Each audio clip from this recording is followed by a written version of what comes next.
Un garçon de ferme que personne n'aime a un jour accidentellement croisé une rébellion menée par un nécromancien de profession héritée. Au moment critique, il vole de manière inattendue les pouvoirs du nécromancien et obtient une seconde profession, gagnant la capacité de cultiver les morts vivants. À partir de ce moment, il a commencé son ascension depuis le bas de l'échelle jusqu'au sommet de la vie. Dans la ville de Fonchuan, la cérémonie d'éveil de classe était sur le point de commencer. Un jeune homme est descendu d'une calèche et a remercié l'oncle Zhang avant de le regarder s'éloigner. Il a pensé que, comme on pouvait s'y attendre pour le test d'éveil annuel, l'endroit était incroyablement animé. À l'intérieur de la barrière, les humains subissaient leur test d'éveil de profession une fois qu'ils atteignaient l'âge adulte. Les professions variaient grandement, tout comme leur niveau de rareté, allant du rang N, au rang R, SR, SSR, jusqu'au rang UR. Plus la classe était rare, plus la puissance de combat était grande, et quiconque éveillait une classe puissante pouvait directement intégrer une meilleure académie. Tout autour de lui, des jeunes venus pour le réveil priaient les détenteurs de classes héritées pour des bénédictions, espérant un meilleur résultat que d'habitude. Quelqu'un à proximité demandait que le grand maître berserker le bénisse avec une classe de rang S à ce test. Une autre personne pressait la file d'avancer, car c'était presque son tour. Quelqu'un d'autre demandait sincèrement à la grande jeune fille céleste dont elle admirait les histoires depuis l'enfance de la bénir pour qu'elle puisse devenir une noble détentrice de classe héritée. Un autre gars s'est moqué et a commenté que quelqu'un rêvait en plein jour. En entendant tout cela, le garçon de la calèche devint curieux, alors il a demandé à un adolescent à proximité ce que tout le monde faisait. L'adolescent a expliqué que des rumeurs disaient qu'un nouveau détenteur de classe héritée apparaîtrait au test de cette année. Et comme il restait encore 4 emplacements de classe héritée vacants, tout le monde priait naturellement aussi fort que possible. Le garçon de la calèche commença à penser que tout le monde était exceptionnellement désireux de s'améliorer cette année, ce qui signifiait que les affaires devraient être bonnes pour lui. Juste à ce moment, un signal a retenti et quelqu'un a annoncé que le test commençait. Les résultats étaient annoncés l'un après l'autre, Lin-Wu avec une classe de rang R niveau 10 et 13 points de mana, Wen-Shou avec une classe de rang N niveau 8 et 8 points de mana, et G5 avec une classe de rang F niveau 34 et 55 points de mana, qui a été admis. Quelqu'un à proximité a fait remarquer avec envie que G5 avait en fait 55 points de mana et aurait souhaité en avoir autant. Le jeune homme de la calèche a alors sorti quelque chose et a demandé nonchalamment si le gars voulait une tomate qui pourrait augmenter son mana. Une tomate qui augmentait le mana a instantanément attiré l'attention de tout le monde. Il a expliqué qu'il était un docteur en plantes spirituelles et que c'était une variété supérieure qu'il avait soigneusement cultivée. Chaque tomate, a-t-il dit, pouvait augmenter le mana d'une personne de 5% pendant 5 minutes. Les tomates étaient vendues à seulement 5 pièces d'or chacune. Le garçon a mentionné qu'il avait aussi des patates 12 coupes fins qui pouvaient rassasier une personne pour une journée entière, des concombres amincissants qui brûlaient les graisses, et des pommes de terre de puissance qui augmentaient la puissance d'attaque de 10%.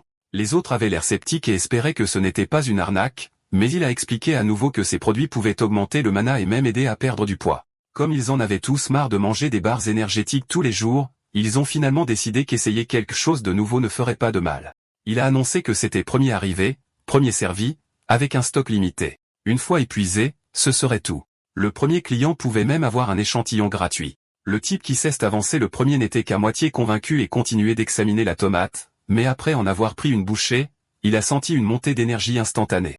Il s'est exclamé que son mana avait vraiment augmenté et que son corps semblait soudainement plus léger. Quelqu'un d'autre s'est précipité en se demandant s'il avait la berlue. Il a reconnu les légumes comme étant des cultures spirituelles développées par l'Institut d'Agrosciences de l'Académie extraordinaire, censées être fournies uniquement aux étudiants de rang S. Le garçon a expliqué que c'était un événement spécial pour l'assemblée de test et que tout le monde ici avait le potentiel de devenir des étudiants de l'Académie à l'avenir. L'homme a immédiatement demandé à ce qu'on lui emballe tout le stock. Les autres n'étaient pas contents et ont protesté qu'il était là les premiers. Maintenant qu'il avait constaté les effets de leurs propres yeux, il voulait aussi essayer. Le garçon se dit que bien qu'il n'ait qu'une classe de type fermier depuis qu'il a atteint le niveau maximum, les légumes et les fruits qu'il cultivait obtenaient d'une manière ou d'une autre des bonus bénéfiques. Il a admis intérieurement qu'il avait utilisé quelques astuces marketing, mais que les effets de ces produits étaient bien réels. Plus tard, devant une certaine boutique, un autre homme est apparu alors que le garçon emballait ses affaires.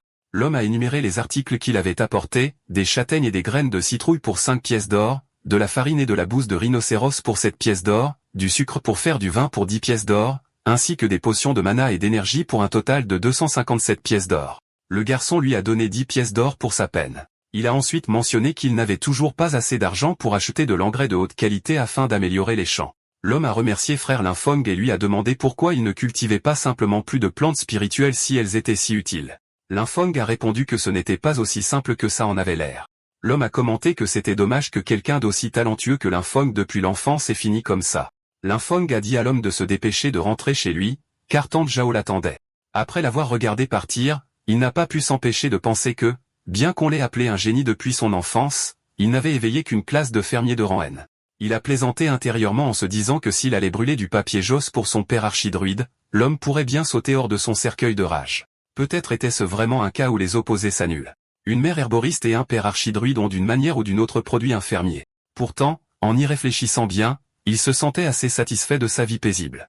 Il n'avait pas à aller sur le champ de bataille et perdre la vie comme son père, et il n'inquiéterait pas sa mère. Même si ce n'était que pour elle, il devait gérer correctement la ferme familiale. Alors qu'il continuait de marcher, il s'est soudainement demandé pourquoi il avait l'impression qu'il pleuvait par temps clair. Avant qu'il ne puisse réagir, quelqu'un s'est écrasé juste devant lui. L'infong s'est figé et s'est demandé si le mur de la ville s'était effondré ou si le clan des démons avait fait irruption. Un instant plus tard, l'homme tombé s'est relevé en tremblant et a annoncé que le détenteur de la classe héritée, le nécromancien Ezong, avait fait défection et avait l'intention de livrer son héritage de classe au clan des démons. Quelqu'un à proximité a crié qu'il devait le signaler immédiatement. Mais avant que quoi que ce soit d'autre ne puisse se produire, une énorme horloge s'est matérialisée derrière l'homme. L'infong le fixa, complètement abasourdi, se demandant ce qui diable se passait et s'il était même possible de donner un héritage de classe au clan des démons. Une vague d'énergie a soudainement balayé toute la zone. Une voix lui a hurlé dessus, le traitant d'idiot de ne pas fuir et lui demandant s'il était pressé de mourir. L'orateur a dit que s'il n'avait pas été blessé par une magie interdite, il se serait échappé de la ville il y a longtemps, et qu'une fois qu'il aurait livré son héritage de classe au clan des démons, il obtiendrait un corps immortel. Il a ajouté que, comme il avait traîné aussi longtemps, l'académie l'avait probablement déjà remarqué. L'infong a discrètement essayé de s'éclipser, pensant qu'il était clairement tombé sur une scène de meurtre et qu'il devrait partir avant que l'homme ne réalise sa présence. Mais il était trop lent. L'homme l'a aperçu et a exigé de savoir qui lui avait permis de partir. Il a mentionné que la personne d'avant était le doyen YE de l'Académie extraordinaire et a qualifié sa mort de pitoyable, puis a suggéré d'utiliser le sang et les os de l'infong comme sacrifice en sa mémoire. L'infong a réalisé qu'il ne pouvait pas du tout se libérer. L'homme terrifiant l'avait complètement piégé. Il a essayé de se calmer et de réfléchir, cherchant désespérément quelque chose qu'il pourrait utiliser pour chasser ce type. L'infong a soudainement remarqué une compétence dérivée sous sa maîtrise des outils agricoles maximisés, quelque chose appelé invocation d'outils agricoles. Tout en sortant son outil, il a averti que les sacrifices étaient quelque chose qu'une personne devrait gérer elle-même. Sinon, il finirait au 18e niveau de l'enfer. L'homme était stupéfait et n'arrivait pas à croire qu'une simple classe de fermiers ait réussi à le blesser. L'infong a marmonné que c'était le moment. Et l'instant d'après, une puissante explosion d'énergie a jailli de son corps, envoyant l'ennemi voler. Mais l'énergie environnante ne s'est pas calmée. Elle continuait de monter de plus en plus haut. L'ennemi a juré, reconnaissant cela comme la formation de marquage d'un danseur de réseau démoniaque. Puisque les choses en étaient arrivées là, il a décidé de prendre le contrôle du corps de l'infong et de s'échapper. Son âme entière a soudainement plongé droit dans l'infong. À l'intérieur, la voix a commenté que bien que la classe de fermier soit du plus bas rang, le talent inné de l'infong n'était pas mauvais, et qu'il devrait s'estimer heureux de devenir son réceptacle. L'infong a répondu qu'il s'était entraîné assidûment chaque jour depuis son enfance, et que si le démon voulait son corps, il devrait le mériter. Le démon l'a rejeté, disant que le baran restait le baran et que sa puissance était quelque chose que l'infong ne pourrait jamais atteindre. L'infong a pensé que la chance n'était clairement pas de son côté cette fois-ci, alors autant qu'il y passe ensemble. Il s'est préparé à se frapper avec l'outil. La voix a exigé de savoir ce qu'il faisait, mais l'infong a insisté sur le fait que même s'ils devaient tous deux périr, il ne céderait pas son corps. Il espérait seulement que s'il mourait, il n'aurait pas à écouter les plaintes de son père dans l'au-delà. Avant qu'il ne puisse agir, une vague d'énergie a jailli de son cœur. Le démon a été choqué par la lumière éblouissante et s'est demandé si le mana du gamin était en train d'exploser. La puissance continuait d'augmenter, faisant paniquer le démon, qui disait que c'était impossible. Il s'est retrouvé lié et entouré d'innombrables contraintes avant que tout ne soit englouti dans une explosion massive. Une notification a suivi, annonçant que l'infong avait obtenu un nouveau talent, la classe héritée de nécromancien. L'infong a repris conscience, sous le choc. Il était toujours en vie et pouvait toujours contrôler son corps. Le démon n'avait pas réussi. Il a alors réalisé qu'il pouvait aussi manipuler la même aura que le démon avait utilisée. En consultant la fenêtre de notification, il a vu que sa classe avait muté en maître de domaine spirituel, unique, niveau 1, avec ses statistiques listées comme suit, force 300, constitution 300, agilité 100, mana 10, esprit 100 et chance 300. Ses compétences incluaient désormais, expertise, défrichement, affinité avec les morts vivants, passif, plantation efficace, surcroissance, débutant, récolte rapide, invocation de morts vivants, débutant, rendement accru, siphon d'âme, passif, et maîtrise des outils agricoles au niveau maximum. L'infong a remarqué que son niveau avait été réinitialisé à 1, mais que toutes les statistiques de sa classe de fermier de niveau maximum étaient toujours intactes. Il a réalisé que son mana avait augmenté à cause de ce satané pouvoir de l'âme, ce qui signifiait que lorsqu'il monterait à nouveau de niveau, ses statistiques pourraient dépasser les limites d'un fermier normal. Il y avait aussi une nouvelle compétence, l'invocation de morts-vivants. Il cesse de demander s'il pouvait réellement invoquer les morts-vivants et à espérer ne pas finir par invoquer ce type. Il a expérimenté en canalisant la magie à travers ses deux mains, essayant différentes combinaisons. Le mana du fermier et le mana du nécromancien ont commencé à fusionner. Fermant les yeux, il a réfléchi aux possibilités. Son arbre de classe n'avait pas changé. Il n'avait pas perdu la classe de fermier. Au lieu de cela, il en avait gagné une autre, nécromancien. La personne qui était entrée dans son corps était vraiment un détenteur de classe héritée légendaire, ce qui l'a amené à se demander si l'homme était réellement mort. Il pouvait sentir que ce pouvoir n'était pas encore entièrement le sien. S'il ne parvenait pas à le dompter et à le convertir complètement, non seulement sa classe de fermier s'effondrerait et disparaîtrait, mais sa conscience finirait par être à nouveau dévorée. Il a aussi marmonné que cette lueur jaune dégoûtante avait vraiment l'air de la chose. Il a tenté une invocation. Un cercle magique est apparu, et de celui-ci ont émergé YE, sage mort-vivant de niveau 1, et Xiao, chasse sauvage morte-vivante de niveau 1. L'infong a réalisé que c'était vraiment eux. Même si leur niveau avait été réinitialisé, ils conservaient toujours leurs instincts de combat et pouvaient à nouveau monter de niveau. Il a senti l'équipe d'intervention approcher et a su qu'il devait partir immédiatement. Personne ne croirait qu'un fermier ordinaire avait tué deux individus extraordinaires. Et si sa situation actuelle était révélée, cela pourrait avoir des conséquences fatales. Sa priorité absolue était de trouver un endroit avec un abri, des ressources et des terres cachées où il pourrait expérimenter ce nouveau pouvoir dangereux et transformer les théories de son père en réalité. Un jour plus tard, sur les terres agricoles de l'Infong, il a noté qu'une journée entière s'était écoulée et que l'influence du nécromancien sur sa classe ne s'était toujours pas estompée. Une émission de télévision passait en arrière-plan, annonçant que c'était l'anniversaire du vieux professeur d'agronomie. En utilisant la magie sur les cultures, l'Infong a observé que tout ce qui était catalysé par son nouveau pouvoir avait commencé à devenir étrange. Et plus elle poussait, plus elle devenait étrange et effrayante. Les cultures étaient devenues si étranges qu'elles attrapaient même les oiseaux en plein vol. L'Infong ne croyait pas ses yeux. Si quelqu'un d'autre voyait ça, il supposerait probablement que le clan des démons avait envahi. Il a décidé qu'il devait s'en débarrasser immédiatement. Il a réalisé plus tard que le nouveau mana avait provoqué une mutation si terrifiante sur une culture ordinaire. S'il pouvait contrôler ce pouvoir et le guider correctement, il pourrait peut-être cultiver les variétés uniques que son père avait toujours imaginées mais jamais réussi à créer, le genre de culture de grande valeur qui pourrait renforcer la classe d'une personne. À la télévision, le même présentateur a interrompu l'émission avec un avis de recherche urgent. Le détenteur de la classe héritée, le nécromancien et Shao, avait lancé une rébellion la veille et assassiné Ding YEI. Ces crimes étaient décrits comme odieux, et toute personne fournissant des informations serait récompensée, tandis que toute personne l'abritant serait traitée comme un complice. L'Infong a réalisé qu'il devait être extrêmement prudent. Le pouvoir mort-vivant du nécromancien ne devait absolument pas être révélé.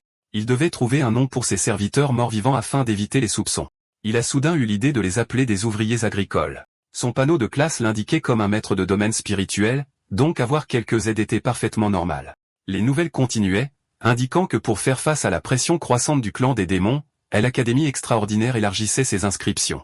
Tous les candidats qui réussiraient l'examen obtiendraient un accès préférentiel aux ressources de l'Académie et se verraient accorder un manoir privé pour cultiver des cultures de haut niveau, ainsi que des subventions spéciales. Les étudiants inscrits pourraient également embaucher des fermiers pour cultiver des plantes à haute récupération pour eux.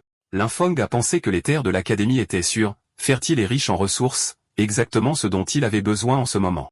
Il devait y entrer. L'identité du nécromancien était une bombe à retardement, mais un maître de domaine spirituel n'était qu'un fermier aux yeux de tous. Sur la place d'inscription de l'Académie extraordinaire, l'Infong faisait la queue avec les autres. Lorsqu'on lui a demandé ses informations, nom, âge, classe éveillée et niveau, il s'est présenté comme l'Infong, 18 ans, avec la classe de maître de domaine spirituel, niveau 1. L'examinateur a vérifié les informations de l'Infong sur le papier et a marmonné qu'il n'avait jamais entendu parler d'un maître de domaine spirituel auparavant. Il a supposé que c'était juste une autre classe non combattante essayant de se faufiler et a dit à l'Infong de libérer son aura de classe. L'Infong a fait ce qu'on lui demandait, mais après l'avoir senti, l'examinateur a claqué la langue et a dit que ce n'était que l'aura inutile d'une classe de fermier. Il a appelé la personne suivante et a dit à l'Infong de ne pas lui faire perdre son temps. Les gens qui attendaient à proximité ont éclaté de rire. Quelqu'un s'est moqué de lui pour avoir inventé un nom de classe aussi ridicule et a dit qu'un déchet de fermier de niveau 1 osait s'inscrire. Une autre personne lui a dit de retourner vite à ses champs. L'étudiant devant a même essayé de flatter l'instructeur, disant qu'il n'engagerait pas quelqu'un comme l'un pour cultiver pour lui et qu'il ne devrait pas affaiblir la force de l'école. Linfeng a insisté sur le fait que sa classe était de type muté et a demandé à l'instructeur de lui donner une chance, affirmant que ses bases étaient solides. L'instructeur s'est moqué et a demandé quel genre de base un déchet de niveau 1 pourrait bien avoir. Il a ordonné à la sécurité de le jeter dehors. Avant qu'il ne puisse le toucher, Linfeng a rapidement brandi la brochure d'admission et a souligné qu'elle indiquait clairement que tous les utilisateurs de classe étaient autorisés à passer l'examen, avertissant qu'il les dénoncerait si nécessaire. Il a même menacé de contacter le bureau de supervision, disant qu'un professeur l'empêchait de passer l'examen de l'académie. L'instructeur s'est immédiatement arrêté et lui a crié dessus pour avoir osé faire de telles menaces, promettant qu'il ferait subir les conséquences à Linfeng. Il a déclaré qu'il n'y avait aucune chance qu'un fermier de niveau 1 puisse réussir le test de toute façon. Certaines personnes dans la file ont chuchoté que l'instructeur allait trop loin. Même si Linfeng avait une classe de fermier, le refuser était une chose, mais l'humilier comme ça était inutile. Quelqu'un a mentionné que l'instructeur avait échoué à sa propre promotion et avait été envoyé au bureau des admissions, ce qui pourrait expliquer son humeur. L'instructeur a alors crié que tous ceux qui ne voulaient pas passer l'examen pouvaient ficher le camp. Plus tard, Linfeng a été déplacé dans une autre zone de test où l'instructeur a ricané au groupe et leur a dit qu'il n'était pas trop tard pour admettre leur défaite et se prosterner en remerciement d'avoir été autorisé à partir. Linfeng a pensé que le processus était trop lent. Il a invoqué ses serviteurs et leur a dit qu'attendre que les lapins tombent dans les pièges prendrait une éternité. Il leur a ordonné d'éliminer discrètement les lapins à cornes démoniaques qui rôdaient à proximité sans que personne d'autre ne le remarque. Les êtres invoqués se sont précipités dans la forêt environnante et ont exécuté ses ordres à la lettre. Ils ont exterminé tellement de lapins que c'était difficile à croire. Même Linfeng était stupéfait. Il a pensé que les deux invocations étaient incroyablement fortes même au niveau 1 et a eu l'impression d'avoir touché le jackpot. Peu de temps après, la cloche a sonné et l'instructeur a annoncé que le temps était écoulé. Tous les candidats ont été priés de sortir et de remettre les cornes de lapin qu'il avait collectées. Le premier étudiant s'est avancé avec seulement 2 et a été immédiatement déclaré en échec. Un autre est venu avec 3 et a également été marqué comme ayant échoué. Quelqu'un est arrivé les mains vides, et l'instructeur l'a traité de déchet inutile et lui a dit de dégager le plus loin possible. Les gens chuchotaient qu'on leur avait dit qu'il y avait habituellement beaucoup de lapins. Pourquoi avait-il été si difficile à trouver cette fois-ci?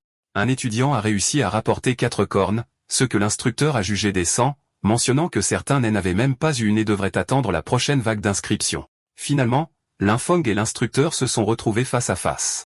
L'instructeur s'est moqué de lui et a exigé son butin, pariant qu'il n'avait pas une seule corne. Mais Linfeng en avait collecté tellement qu'il a eu besoin d'un cercle de téléportation pour toutes les sortir. Le tas était impressionnant. L'instructeur est resté bouche bée, et même l'étudiant derrière lui ne pouvait cacher son choc. L'instructeur a compté un total de 500 cornes de lapin à cornes démoniaques. Linfeng a calmement répété que le total était de 500 et a demandé s'il voulait les recompter. L'instructeur l'a accusé de tricherie. À ce moment-là, le directeur est arrivé et l'a interrompu, le réprimandant pour avoir compliqué les choses pour un enfant à son âge et exigeant de savoir qui lui avait appris un tel comportement. L'instructeur a paniqué à la vue du directeur et a demandé nerveusement pourquoi il était là. Le directeur a dit que s'il n'était pas venu, tous ces lapins de compagnie auraient été anéantis par quelqu'un sans aucune éthique professionnelle. Il a ensuite informé Linfeng qu'il avait réussi l'examen préliminaire. Linfeng s'est immédiatement incliné et a remercié le directeur pour son équité. Le directeur a fait remarquer que Linfeng lui semblait étrangement familier, ce qui a mis Linfeng mal à l'aise. Il craignait d'avoir déjà été démasqué, la dernière chose dont il avait besoin après être arrivé si loin.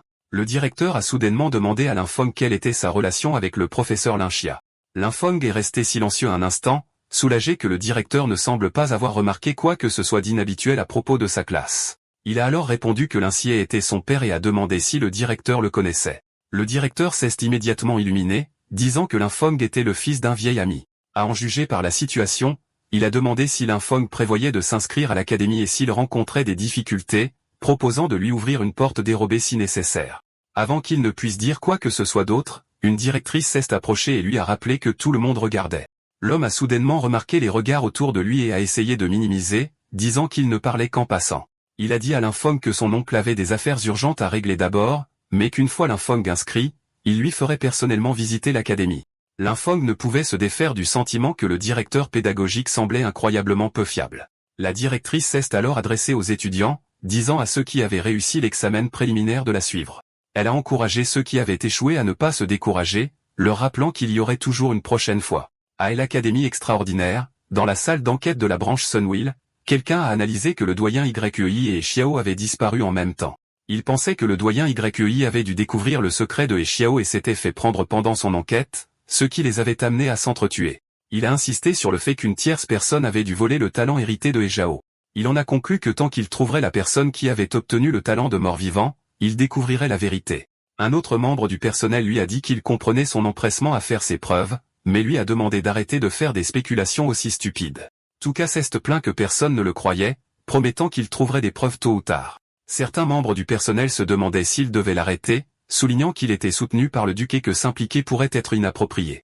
Quelqu'un d'autre a répondu qu'il valait mieux le laisser faire, car l'Académie Sunwheel était destinée à former des élites, pas à permettre aux gens de s'imposer juste pour le statut. À ce moment-là, le directeur est entré et a annoncé que des ordres étaient venus d'Enno. Une fois Echiao trouvé, il devait l'éliminer sur le champ. Une personne a demandé ce qu'il devait faire si Echiao était déjà mort. La réponse fut qu'il avait peut-être changé d'apparence et que toute personne utilisant des compétences de nécromancien devait être éliminée sans hésitation. Dans la salle de mission de réexamen de l'Académie extraordinaire, la directrice a annoncé les exigences du réexamen. Tous les étudiants devaient terminer le donjon spécial de niveau 5 hors de la ville, l'antre de la bête à cornes de démon, dans un délai de 3 heures. Les étudiants ont immédiatement commencé à paniquer. Ils ont dit qu'un donjon de niveau 5 était déjà difficile alors que la plupart d'entre eux n'étaient que de niveau 4 ou 5.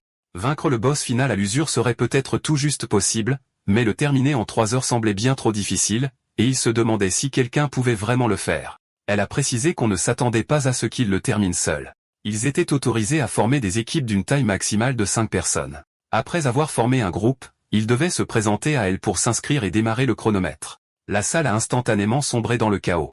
Les étudiants criaient qu'ils cherchaient des groupes. Quelqu'un avait besoin de 2 autres personnes et voulait un guerrier de première ligne solide. Un autre prétendait être un mage élémentaire avec des dégâts explosifs et cherchait une équipe, et un gamin a crié qu'il n'était qu'un petit garçon et a demandé si de grands frères accepteraient de le porter. Pendant ce temps, Linfeng était occupé avec sa fenêtre de statue quand quelqu'un s'est approché. Il a levé les yeux pour voir une fille se présenter comme une utilisatrice de classe de type magique de niveau 7. Elle a dit qu'elle avait vu les résultats de son examen préliminaire et pensait que quiconque pouvait tuer autant de lapins à cornes de démon devait être extrêmement fort. Elle lui a poliment demandé si elle pouvait faire équipe avec lui. Linfeng a pensé qu'un joueur de niveau 7 était certainement assez fort pour terminer le donjon en solo. S'il n'était encore qu'un fermier, il aurait volontiers accepté l'offre.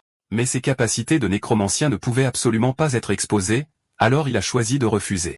Il lui a dit qu'il préférait agir seul. Elle a souri, lui a souhaité de réussir, et scène est allée. L'un est ensuite allé voir l'instructeur qui lui a demandé pourquoi il n'avait pas d'équipe et lui a rappelé que la difficulté du donjon ne devait pas être sous-estimée. Linfeng a simplement demandé à ce que la mission lui soit assignée. L'instructeur la lui a remise et a demandé s'il visait la récompense pour l'avoir terminé en solo, le souffle de l'ours noir, qui était un énorme avantage pour les joueurs de bas niveau, mais l'a averti de ne pas se surestimer. Linfeng l'a remercié pour le rappel. Peu après, Linfeng se tenait devant l'entrée de l'antre de la bête à cornes de démon aux côtés des autres étudiants et instructeurs. L'instructeur l'a de nouveau regardé et a demandé où étaient ses coéquipiers. Linfeng a déclaré qu'il entrait seul. L'instructeur a ri et lui a dit qu'un donjon de niveau 5 était bien trop dangereux pour une seule personne, lui suggérant de revenir après avoir trouvé des coéquipiers. Linfeng lui a rappelé que les règles autorisaient l'entrée en solo. Un autre instructeur a deviné qu'il visait probablement la récompense pour l'avoir terminé en solo, le souffle de l'ours noir. Quelqu'un d'autre a commenté qu'il avait du cran mais qu'il devrait se demander s'il en avait vraiment la force. Finalement, ils lui ont simplement souhaité bonne chance. Linfeng est entré dans l'antre de la bête à cornes de démon. À l'intérieur, l'environnement était complètement chaotique. Des monstres avec de longues langues fouettantes étaient partout. Linfeng a noté que les monstres de niveau 3 et 4 ne représentaient plus aucune menace pour lui. Avec ses invocations au niveau 6, il pouvait abattre ces créatures sans effort. Il a fait circuler de l'énergie dans son corps et a observé que sa santé restait stable. Bien que le guide mentionnait qu'il y aurait de nombreux monstres, le nombre qu'il a rencontré dépassait de loin ses attentes. Néanmoins, il a décidé que c'était l'occasion parfaite de tester sa nouvelle méthode d'invocation. Depuis les ombres de la grotte, d'innombrables yeux l'observaient. Il a activé l'invocation de mort-vivant, et cette fois, les morts-vivants qui sont apparus étaient les mêmes monstres de type lézard qu'il avait attaqués plus tôt avec leurs longues langues. Il a ordonné à ses sbires de charger, et ils se sont immédiatement précipités en avant, massacrant les créatures environnantes. Linfeng a observé que les morts-vivants sous forme de monstres conservaient certains traits de leur état d'avant la mort.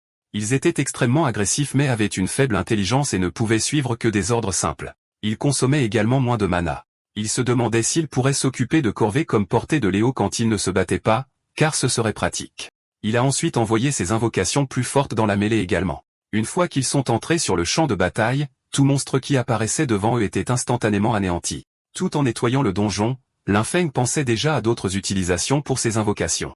Il a noté que les morts-vivants humanoïdes avaient une intelligence supérieure, pouvaient utiliser leurs compétences d'avant la mort, et étaient plus flexibles au combat. À l'avenir, il prévoyait de leur faire accomplir des tâches comme le désherbage et la fertilisation des champs. Alors que de plus en plus de monstres étaient vaincus, une notification est apparue annonçant qu'il avait atteint le niveau 7. Lin Feng a réalisé que seulement une demi-heure s'était écoulée, et il se tenait déjà devant la salle du boss. Au plus profond du donjon, il a trouvé le boss, un ours démoniaque massif enchaîné, rugissant furieusement. Lin Feng a considéré que c'était l'occasion parfaite de tester sa force de combat globale et d'invoquer toutes ses unités en même temps. Il a ordonné à Hachi de bloquer le boss de front, a ordonné à un autre de l'affaiblir avec des malédictions, et a fait harceler ses points faibles par les autres. Ces invocations ont exécuté l'ordre sans accroc, et il a remarqué que leur coordination s'améliorait. Il restaurait continuellement son mana car maintenir le contrôle sur des invocations aussi puissantes en exigeait une grande quantité. En peu de temps, ces unités plus fortes ont complètement submergé le boss et tout ce qui se trouvait à proximité. Une notification a suivi, indiquant qu'il avait atteint le niveau 8 et un tas de butin est apparu. Lin Feng a été déçu de ne voir qu'une augmentation de 10 en endurance, la qualifiant d'inutile et notant que ce n'était même pas aussi bon que le bonus de son lot de superculture. Une notification de règlement a ensuite calculé les récompenses du donjon et a confirmé ses classes actuelles, fermier et nécromancien, avant de distribuer les récompenses correspondantes. Lin Feng a réalisé que le règlement du donjon lui avait en fait donné deux ensembles de récompenses. Il se demandait si c'était parce qu'il était double classe, et si les récompenses de donjon pouvaient être doublées, alors peut-être y avait-il aussi matière à manipulation en utilisant les cultures qu'il faisait pousser. À l'extérieur du donjon, les autres étudiants étaient stupéfaits. Ils refusaient de croire qu'il avait terminé le parcours seul. Ils insistaient que c'était impossible et affirmaient qu'il devait être entré dans la grotte juste pour la frime sans vraiment s'enfoncer à l'intérieur. Quelqu'un a fait remarquer qu'il était complètement propre et n'aurait pas pu se battre contre une meute de bêtes démoniaques. Lin Feng a ignoré les spéculations et est allé directement voir l'instructeur, déclarant qu'il était là pour rendre la mission. Quand l'instructeur a vérifié les résultats, elle a été choquée qu'il ait réellement réussi, et en solo. Lin Feng s'est contenté de rire et de sourire. L'instructeur a informé Lin Feng qu'elle soumettrait le parchemin de mission au bureau des affaires académiques. Elle lui a rappelé que terminer un donjon en solo était bien trop risqué et que si un étudiant de première année mourait juste après son entrée à l'académie, cela créerait un énorme problème. Lin Feng l'a remercié et a dit qu'il comprenait. Elle lui a dit que l'entretien final avec les instructeurs commencerait dans l'auditorium de l'académie et lui a suggéré de se reposer d'abord. Après avoir quitté le bâtiment, Lin Feng a remarqué que tout le monde autour de lui continuait de le dévisager. Pendant ce temps, l'instructeur espérait en silence qu'un autre professeur lui inculquerait un peu de prudence, car survivre à l'académie serait difficile s'il restait aussi téméraire. Lin Feng a continué à marcher quand il a senti deux personnes le suivre. Il a commencé discrètement à préparer sa magie pendant que les deux le surveillaient à distance. L'un a chuchoté que puisqu'il avait terminé le donjon en solo, sa force n'était clairement pas ordinaire et s'est demandé s'il faisait une erreur. Un autre a balayé l'inquiétude, soulignant que peu importe sa force, il était encore en dessous du niveau 10, donc sa puissance était limitée. Un troisième a noté que Lin Feng venait de sortir du donjon et devait avoir consommé beaucoup d'énergie, et personne ne l'avait vu récupérer. Il prévoyait de le submerger par le nombre et en voulait clairement à la récompense du souffle de lourd démon qui accordait 10 d'endurance. Quand ils l'ont vu s'éloigner, ils ont paniqué et ont décidé d'agir immédiatement. Ils lui ont crié de s'arrêter, l'appelant le fermier. Lin Feng a demandé s'il criait après lui. Ils ont pris des poses étranges et l'ont accusé de prendre autant de récompenses pour lui tout seul, lui demandant s'il n'avait pas peur d'en éclater. L'un a prétendu qu'il avait dû avoir une chance de cocu et avait fait une bonne affaire. Un autre a exigé qu'il remette le souffle de lourd démon et le parchemin de compétences. Le troisième l'a averti d'être raisonnable, sinon ils apprendraient à un fermier la puissance d'une classe de combat. Lin Feng était un peu embarrassé par la scène et a demandé pourquoi, parmi tous les candidats, il l'avait choisi lui. L'un d'eux a demandé s'il faisait semblant de ne pas savoir. Un autre a expliqué que la récompense exclusive pour une réussite en solo, le souffle de lourd démon, était précieuse et ajoutait 10 d'endurance, et qu'un tel objet n'était pas quelque chose qu'un fermier devrait posséder. Lin Feng ne revenait pas de tout ce raffut. Il pensait que si 10 d'endurance était considéré comme incroyable, alors les pastèques qu'il cultivait chaque été pouvaient ajouter la même quantité sans avoir à se battre dans un donjon. Il a demandé nonchalamment si l'objet dont il parlait était celui qu'il tenait. Dès qu'ils ont vu l'objet, tous les trois sont devenus avides et ont exigé que Lin Feng le leur remette. Mais avant que quiconque puisse le toucher, l'objet a pris feu et a été instantanément détruit. Une voix a soudainement demandé ce qu'il pensait faire. La fille de niveau 7 de tout à l'heure, Eling, était arrivée.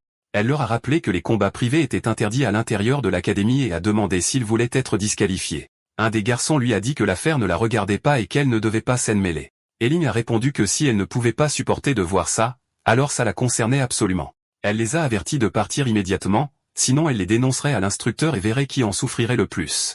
Les garçons lui ont dit d'aller les dénoncer, supposant qu'elle n'aurait pas l'occasion. Puisqu'elle insistait pour protéger un fermier, il prévoyait de s'occuper d'elle aussi. Ils se sont précipités en avant en déclarant qu'il en finirait rapidement. Lin Feng se demandait si elle pouvait gérer la situation seule. Étant une utilisatrice de classe de niveau 7, elle devrait être assez forte pour s'occuper de quelques sous-fifres.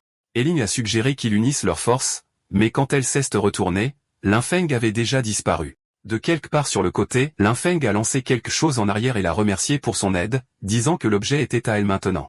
Eling regarda, incrédule, les trois ennemis foncer sur elle. Elle se demandait comment elle était passée d'aider quelqu'un à se faire voler. Plus tard, dans des toilettes indépendantes temporaires, Lin Feng a examiné le parchemin de compétences obtenu dans le donjon et l'a trouvé inutile dans son état actuel. Il se demandait pourquoi y injecter du mana. Une notification est apparue, nouvelle compétence acquise, culture spéciale débutant, consomme du mana et des matériaux spécifiques pour cultiver et renforcer les invocations de morts-vivants, a une chance d'augmenter leur niveau, d'améliorer leur qualité ou de débloquer de nouvelles compétences. Lin Feng a confirmé que cela fonctionnait et a réalisé qu'il devait infuser le mana de ces deux classes simultanément pour l'activer. Il a invoqué ses unités et a décidé de tester la nouvelle compétence. Après avoir utilisé la culture spéciale, ces deux invocations principales sont passées au niveau 8. L'ours à cornes de démon a atteint le niveau 9, et l'aigle lézard à cornes de démon est passé au niveau 7. L'un était très satisfait des résultats. En voyant à quel point ces invocations nouvellement renforcées étaient devenues puissantes, Lin Feng ne pouvait s'empêcher de penser que le seul inconvénient était de ne pas avoir de nouvelles terres pour expérimenter. Il ne voulait pas ruiner les champs de la maison juste pour tester des cultures étranges. Il a alors aperçu la fille de tout à l'heure. Elle a appelé le gars à lourd démon, mais Lin Feng a simplement ri et lui a rappelé que l'objet lui appartenait. Elle a insisté sur le fait que quelque chose d'aussi précieux ne pouvait pas être donné gratuitement, mais Lin Feng ne comprenait toujours pas pourquoi quelqu'un traiterait un matériau aussi pourri comme un trésor. Elle se demanda si elle l'avait bien entendu. Pourri? Lin Feng s'est ensuite enfoncé dans la forêt, vérifiant les environs pour s'assurer que personne n'était à proximité. Il a commencé à canaliser sa magie, voulant voir quel effet la nouvelle compétence pourrait avoir sur les cultures. Une plante monstrueuse a germé, mais à première vue, elle ne semblait pas différente d'avant. Puis il a remarqué quelque chose de choquant. La culture bougeait. Il regarda, incrédule, stupéfait que les plantes puissent réellement bouger d'elles-mêmes. Pendant ce temps, un détecteur d'énergie spirituelle a enregistré des lectures inhabituelles, et quelqu'un a commencé à les suivre. Touka a senti une aura de nécromancien et s'est précipité pour enquêter, convaincu que sa supposition était juste. Il prévoyait d'éliminer la source immédiatement. Il est bientôt tombé sur Lin Feng qui passait par là. Touka l'a attrapé par l'épaule et lui a demandé s'il était un fermier. Lin Feng se demandait si Touka avait été personnellement lésé par un fermier ou quelque chose du genre. Le dégoût a traversé le visage de Touka alors qu'il retirait sa main. Il a exigé de savoir si Lin Feng avait vu une personne suspecte à proximité. Lin Feng a été brièvement pris au dépourvu mais a répondu que c'était le cas. Touka a demandé d'urgence où, et Lin Feng a pointé droit sur lui, disant que la personne était juste là. Touka était furieux qu'un simple fermier ose dire une telle chose. Il s'est déclaré une élite de l'Académie Sunwheel et le neveu du duc du Lion de Fer. Qu'un simple fermier soit si impoli avec lui était impardonnable, et il a menacé d'abattre Lin Feng sur le champ. Au fond des bois, le rugissement de Touka a résonné alors que son corps commençait à se transformer. Enragé par les paroles de Lin Feng, il a déclaré qu'un simple fermier paierait un lourd tribut pour une telle stupidité. Sa fureur a déclenché une transformation en forme de bête. Sa taille a augmenté, ses muscles ont gonflé, et son aura a déferlé à travers la forêt, secouant les arbres et projetant des débris. Lin Feng a dû se protéger le visage juste pour éviter que des débris ne lui entrent dans les yeux. Lin Feng a alors marmonné goutte à ça en pensant à la façon dont la conie dans son champ avait été accidentellement corrodée par le mana des morts vivants et avait acquis un effet paralysant. La dernière fois qu'il en avait essayé lui-même, il était resté engourdi et incapable de bouger pendant une journée entière. Réduite en poudre, la substance fonctionnait parfaitement comme un anesthésique naturel. Il a jeté la poudre vers la bête enragée. Touka, aveuglé par la colère, l'a inhalé sans s'en rendre compte. En quelques instants, sa vision s'est brouillée, ses membres se sont affaiblis et un vertige violent l'a frappé. Il ne pouvait pas croire que sa force s'épuisait soudainement. Touka a exigé de savoir quelle méthode Lin Feng avait utilisée. Lin Feng se tenait là calmement, les doigts se pinçant le nez pour ne pas inhaler lui-même la poudre. Il a expliqué que ce n'était que de la poudre d'aconie, quelque chose que l'on trouve couramment dans les champs, les endroits même que Touka prétendait mépriser. Et maintenant, ce simple matériau de fermier avait complètement terrassé le neveu du duc.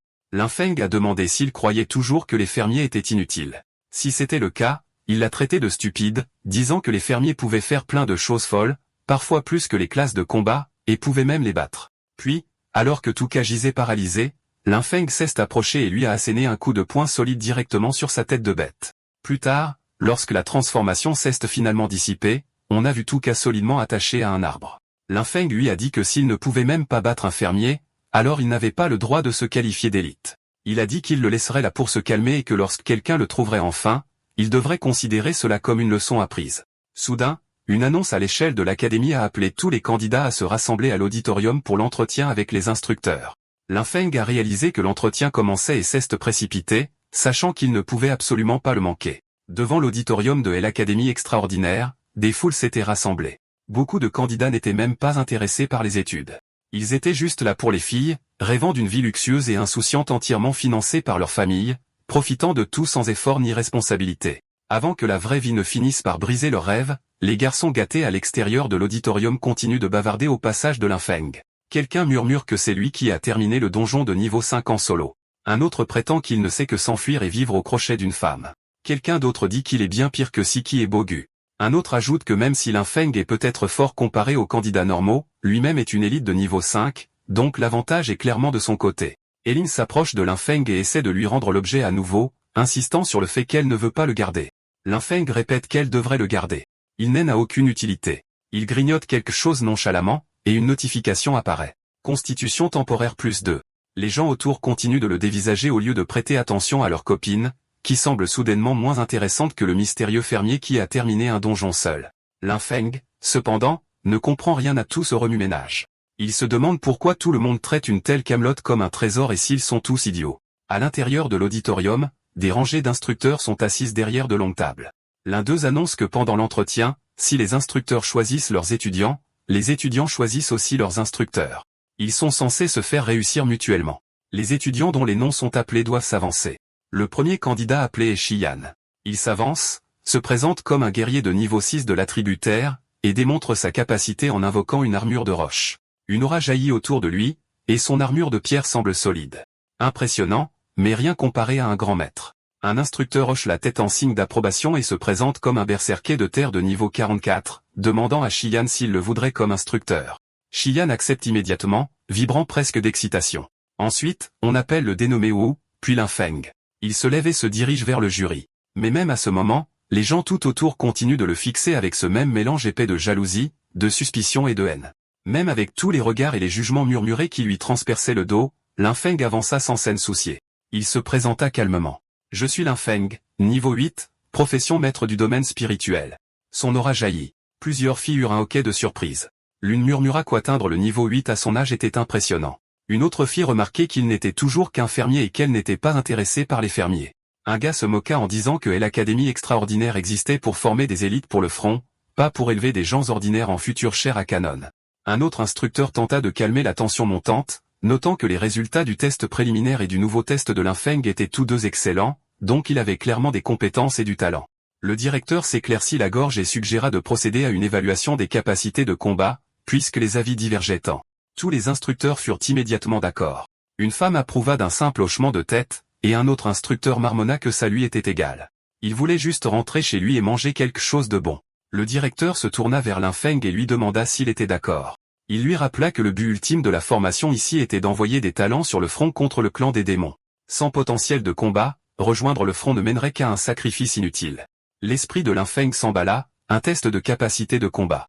En ce moment, se battre ouvertement risquerait de révéler ses capacités de nécromancien, chose qu'il ne pouvait absolument pas permettre. Il devait être extrêmement prudent. Pour l'instant, il força un sourire agréable, cachant toute trace de malaise, et dit qu'il était d'accord. Plus tard, dans une clairière temporaire sur le terrain de l'auditorium, tout le monde se rassembla pour regarder. L'examinateur, un instructeur puissant, se tenait en face de Lin Feng. Il expliqua que le test était simple, tenir 5 minutes contre lui pour prouver qu'il avait un potentiel de combat.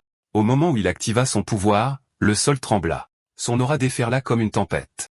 Les étudiants qui regardaient plièrent sous la pression. Beaucoup furent forcés de s'agenouiller, incapables de supporter le poids de sa force spirituelle. Ils chuchotèrent avec admiration, se demandant si c'était vraiment la pression de quelqu'un de niveau supérieur à 40. Tout le monde dans le public se figea soudainement. À travers la pression écrasante d'un instructeur de niveau 44, ils virent quelque chose qui les laissa bouche bée. Un petit fermier normal était toujours debout là. Il ne tremblait pas, n'était pas à genoux, n'haltait pas comme tout le monde. Il était simplement légèrement penché tout en prenant une pose étrangement similaire à celle des Iron Man chargeant ses répulseurs. Quelqu'un murmura avec incrédulité que le gars agissait comme si de rien n'était. L'instructeur sembla impressionné et le félicita, disant que rien que pour sa persévérance, il aurait une haute opinion de lui. Il encouragea Lin Feng à utiliser toutes ses capacités et à attaquer de toutes ses forces. En entendant cela, Lin Feng passa à l'action. Il admit intérieurement que la pression d'un expert de niveau 44 était en effet terrifiante, mais restait dans les limites de ce qu'il pouvait supporter pour le moment. Il rassembla du mana dans ses mains, formant un orbe lumineux et s'écria « Sortez, mes serviteurs !» Enveloppé dans des fils de mana de la nature en spirale, l'invocation de mort-vivant commença à se matérialiser. Lin Feng se sentit soulagé que ça ait marché. Masquer les créatures mort-vivantes avec du mana de la nature cachait efficacement leur aura de nécromancien. C'était le seul moyen pour lui d'invoquer en toute sécurité sans exposer ses capacités interdites. Une vague silhouette d'ours en forme de chou apparut en premier. Lin Feng pensa qu'honnêtement, qui pourrait deviner que cet ours à tête de chou était en fait un mort-vivant. Quand l'invocation fut terminée, le public halta. Ils commentèrent que cela ressemblait à une profession de variante rare, s'émerveillant de la richesse du mana de la nature entourant la créature. L'intérêt crépita dans la foule. Ils voyaient enfin quelque chose d'inhabituel. L'instructeur dégaina ses lames, toutes deux couvertes de leur propre aura flamboyante. L'invocation et l'instructeur se firent face. L'instructeur n'avait aucune idée du genre de monstre qu'il s'apprêtait à affronter. Tous deux se chargèrent à toute vitesse, et leur choc envoya des ondes d'aura se propager à travers la clairière. L'instructeur commença à attaquer sauvagement, hurlant en avançant. L'invocation tituba sous le déluge de coups, montrant des signes de fatigue. Observant depuis la touche, le directeur commenta que l'invocation était remarquablement loyale. N'importe quelle autre créature invoquée aurait été désinvoquée de force après avoir subi autant de dégâts, mais celle-ci continuait obstinément d'avancer, donnant même des coups de poing. L'instructeur esquiva, et le directeur claqua la langue de déception, se demandant si le vieux G, l'instructeur, était simplement trop faible. Il ne comprenait pas pourquoi le combat semblait si peu impressionnant du côté du vieux G. Pendant ce temps, Lin Feng restait parfaitement calme. Il connaissait la vérité. Ce sont des morts vivants. Ils ne ressentent pas la douleur, et ils ne font pas d'histoire. Ces blessures superficielles ne nécessitent qu'un tout petit peu de mana pour guérir. C'est pourquoi ils s'en fichent. L'instructeur pensait qu'à l'origine, il voulait juste se la jouer devant les étudiants, mais il ne s'attendait pas à ce que Lin Feng soit en fait plutôt talentueux. Le regard déçu sur le visage du directeur était insupportable, alors il décida qu'il devait utiliser quelque chose de réel. Il dit à Lin Feng de ne pas s'inquiéter et qu'il le dédommagerait plus tard pour l'invocation détruite. Puis il lui dit de regarder attentivement. Normalement, les invocateurs devaient payer un prix pour former des contrats avec leurs créatures. Une fois l'invocation morte, le contrat prenait fin, terminé, disparu pour de bon. C'était de notoriété publique. L'instructeur activa la compétence de Berserker, soif de sang, et d'un coup de poing massif, l'invocation de mort-vivant fut projetée en arrière. Sa forme se fissura comme de la pierre brisée puis se dissolut, disparaissant complètement. L'instructeur se tenait là, suffisant, les bras croisés, clairement satisfait de lui-même. Il annonça avec confiance que Lin Feng devait se sentir très mal d'avoir vu son invocation détruite et dit que ce n'était pas grave de pleurer un bon coup. Il aimait les étudiants avec des émotions sincères. Dans l'imagination de l'instructeur, Lin Feng reniflait déjà comme un pauvre enfant de fermier dont on avait cassé le jouet, mais la réalité était tout autre. Lin Feng se tenait là, complètement impassible, ni triste, ni paniqué, ni même légèrement dérangé. Son visage était si illisible que personne ne pouvait deviner ce qu'il pensait. L'instructeur était perplexe. Il se demanda si Lin Feng était si accablé de tristesse qu'il en était devenu insensible. Cependant, l'instant d'après, d'innombrables lianes jaillirent de sous les pieds de Lin Feng. Elles s'enroulèrent vers l'avant comme des serpents, volant droit sur l'instructeur et le ligotant fermement avant même qu'il ne puisse cligner des yeux. Choqué, il hurla de colère, exigeant de savoir ce qui se passait et accusant Lin Feng de tricher en ayant autant d'invocations. Les lianes serrèrent jusqu'à ce que l'instructeur se débatte et que soudain, avec un cri furieux et une montée de puissance, il les brise. Le directeur intervint enfin, leur disant à tous les deux d'arrêter. Il déclara que Lin Feng avait fait ses preuves et était qualifié pour devenir un étudiant de l'Académie extraordinaire. Cependant, il ajouta que tous les instructeurs de type nature étaient actuellement déployés sur le champ de bataille, donc personne n'était disponible pour enseigner à Lin Feng pour le moment. Lin Feng posa immédiatement la question la plus importante. Alors, qu'en est-il de mes ressources de culture? Le directeur assura à Lin Feng que l'Académie ne déduirait jamais les ressources de culture de qui que ce soit. Tout serait distribué normalement, conformément aux normes. Il ajouta que comme Lin Feng avait obtenu des résultats exceptionnels à l'examen, il était autorisé à faire une demande spéciale. En entendant cela, Lin Feng eut l'impression que le paradis s'ouvrait à lui. Liberté et ressources? Vraiment un paradis. Alors il dit immédiatement, dans ce cas, je veux un lopin de terre. Le directeur cligna des yeux. Ce n'était absolument pas ce à quoi il s'attendait. Pour la plupart des étudiants, une telle demande était le moment d'exiger de l'équipement de haute qualité, des trésors de culture rares, ou peut-être même une luxueuse salle privée où il pourrait danser avec de belles filles jusqu'au matin au lieu d'étudier. Mais ce gamin était différent. Le directeur confirma si Lin Feng ne voulait vraiment aucune ressource précieuse ou objet de haut niveau et voulait seulement de la terre. Lin Feng rit et expliqua qu'il était un maître du domaine spirituel. Sans terre, comment pourrait-il se prétendre tel? Le directeur hocha la tête et accepta. Il dit à Lin Feng qu'il y avait une friche d'entraînement abandonnée à l'ouest de la ville qui était inutilisée depuis longtemps. Il accorda à Lin Feng la permission de l'utiliser comme il le souhaitait. C'était exactement ce que Lin Feng avait espéré. Il remercia sincèrement le directeur. Les instructeurs lui dirent ensuite d'aller se reposer en coulisses. Plus tard, dans une pièce calme, le dossier de Lin Feng était posé sur une table. Un instructeur le regarda et murmura que maître du domaine spirituel était une profession assez intéressante. Une instructrice entra en urgence et dit au directeur qu'elle avait quelque chose d'important à signaler. Le directeur demanda ce que c'était. Elle lui tendit un objet délicat ressemblant à un parchemin. Quand il l'ouvrit, le contenu était choquant. Le rapport confirmait que Tuka, un membre de leur équipe d'enquête à la recherche de Eshao, avait été assassiné par un nécromancien. Son corps avait été découvert non loin de l'auditorium. Le rapport indiquait qu'il soupçonnait un nécromancien d'avoir infiltré l'académie. C'était un problème monumental, qui pourrait ébranler toute l'académie. Mais Lin Feng n'avait pas tué Tuka. Il l'avait seulement attaché pour lui donner une leçon. Celui qui avait terminé le travail avait délibérément piégé Lin. Et dans un endroit où tout le monde méprisait déjà les fermiers, nous savons exactement qui il pointerait du doigt en premier. Alors je me demande ce qui va se passer ensuite. Dans la friche d'entraînement à l'ouest de la ville, Lin Feng traversait le sol aride tout en vérifiant le papier dans sa main. Il confirma à voix haute que c'était bien l'endroit mentionné, la friche d'entraînement à l'ouest de la ville de Fanshuan. Une douce lueur verte se forma dans sa paume alors qu'il activait le sort d'assignation de terrain. Une notification apparut. 100 mu de terrain d'entraînement à l'ouest de la ville de Fanshuan. Propriété, académie extraordinaire. Contrat de location temporaire, 1 an. Barrière d'exclusion. Activé pour l'étudiant Lin Feng uniquement. Lin Feng claqua la langue et commenta que lui donner seulement 1 an était un peu radin. Mais considérant que la plupart des étudiants se dirigeraient de toute façon vers le champ de bataille après 1 an, c'était compréhensible. De plus, il était ravi. Il avait maintenant 100 mu de terrain entièrement sous son contrôle pendant une année entière. Il pensa que c'était cela qui méritait d'être appelé un maître du domaine spirituel. Tout le monde pouvait mépriser cette profession, mais la véritable folie qui s'y cachait était quelque chose que lui seul connaissait. Cela lui permettrait de contrôler la situation depuis l'ombre tout en restant au-dessus de tous. Il pointa un doigt vers le ciel, l'aura tourbillonnant violemment autour de lui, et invoqua tous ses compagnons morts-vivants sur le terrain. Maintenant, dit-il, mettons-nous au travail. Immédiatement, tout le groupe d'invocation se dispersa sur le terrain. Certains labouraient le sol, d'autres s'occupaient des canaux d'irrigation. Certains filaient sur le sol comme des tracteurs, labourant des rangées à une vitesse incroyable. Pendant ce temps, Lin Feng se détendait au soleil, s'étirant confortablement. La magie change vraiment la vie, soupira Teil. Les anciens ne m'ont vraiment pas trompé. Soudain, quelqu'un lui tapa sur l'épaule. Lin Feng supposa que le travail de défrichage était terminé et commenta que leur initiative devait être plus forte que ce à quoi il s'attendait.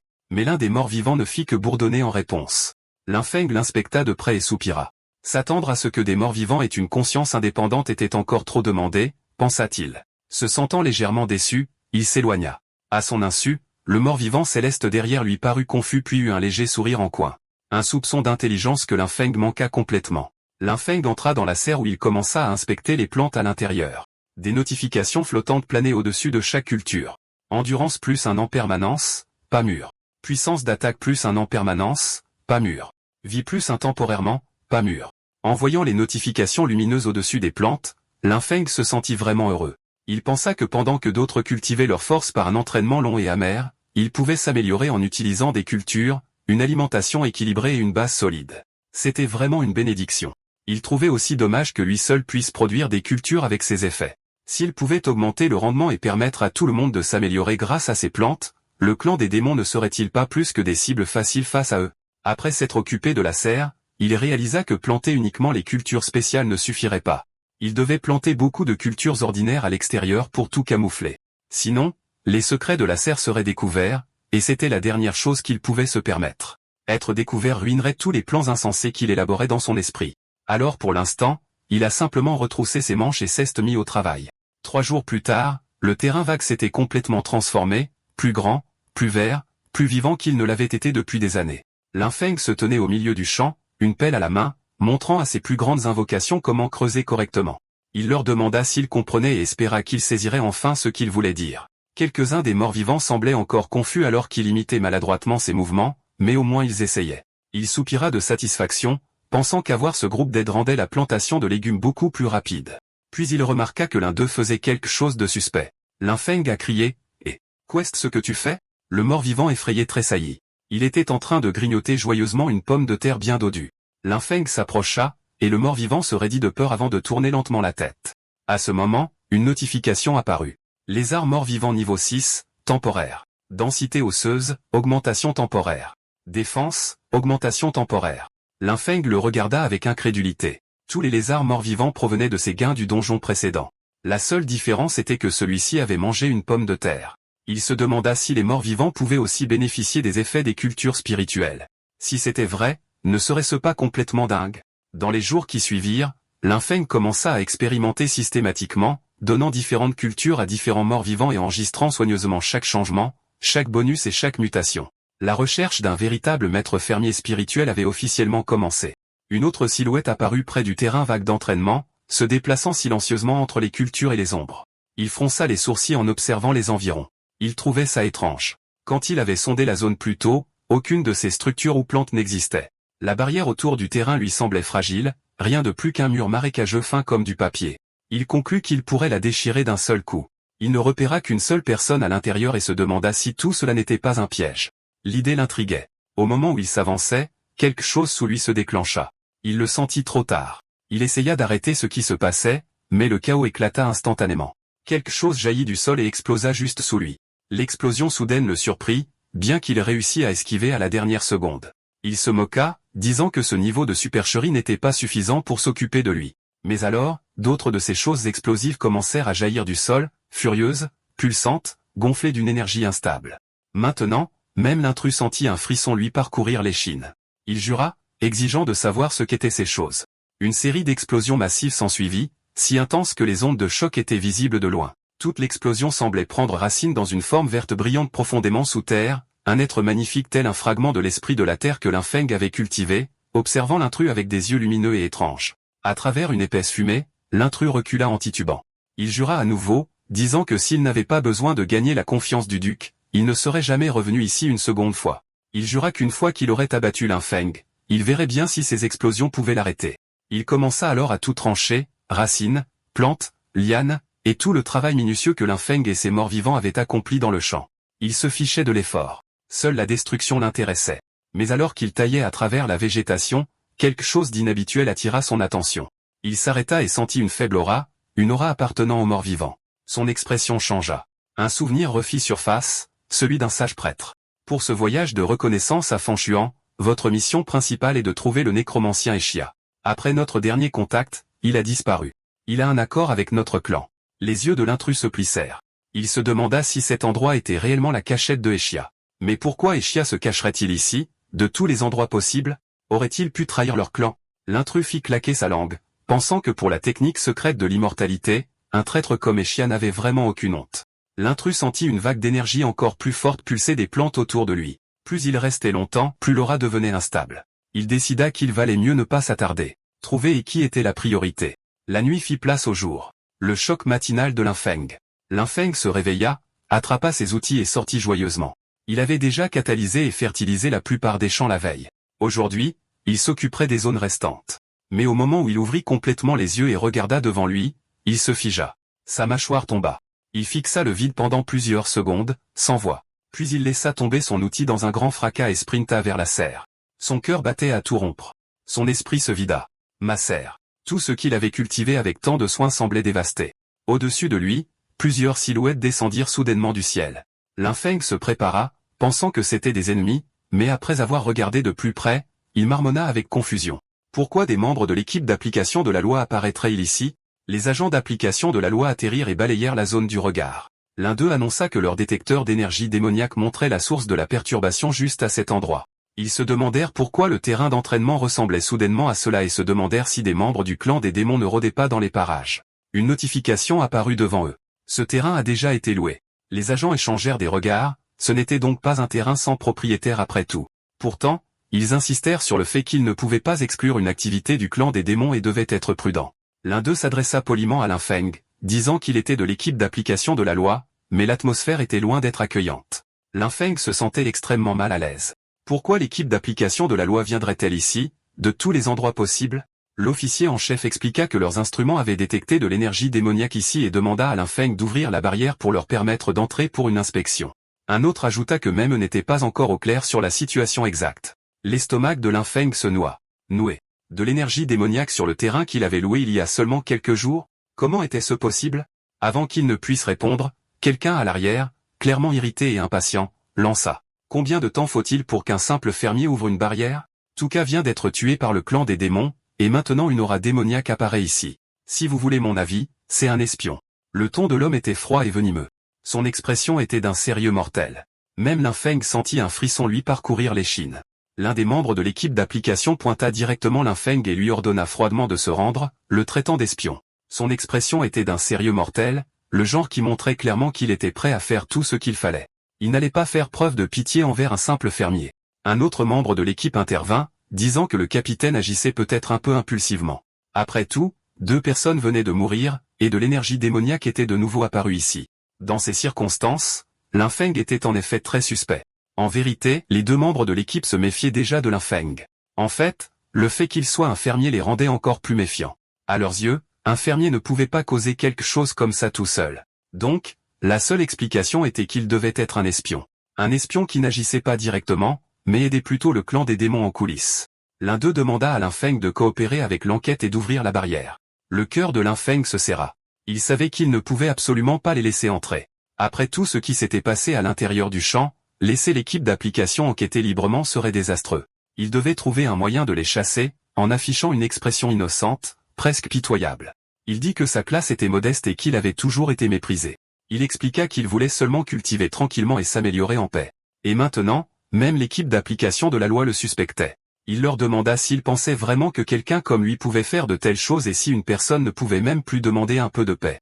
L'un des membres de l'équipe fut visiblement ébranlé et se tourna vers le capitaine, disant que l'un semblait déjà assez misérable et se demandant s'il devait vraiment insister. Le capitaine, cependant, ne fut pas dupe le moins du monde.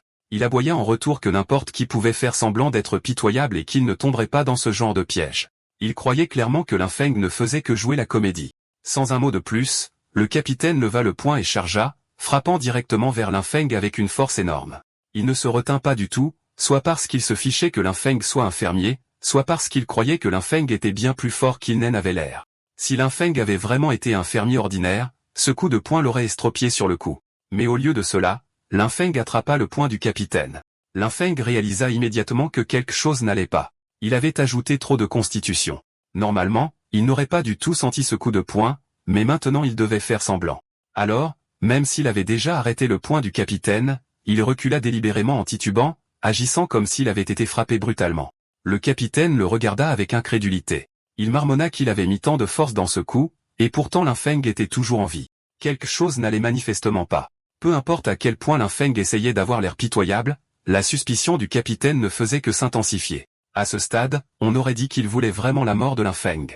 Linfeng l'accusa d'essayer de torturer une confession juste pour clore l'affaire rapidement. Il accentua son jeu d'acteur, ressemblant à un petit fermier opprimé et misérable. Cette fois, un autre membre de l'équipe craqua enfin. Il attrapa le bras du capitaine et lui dit de se calmer. Il fit remarquer que ce que l'un utilisait était de la magie de la nature. Le clan des démons méprisait tout ce qui était lié à la nature.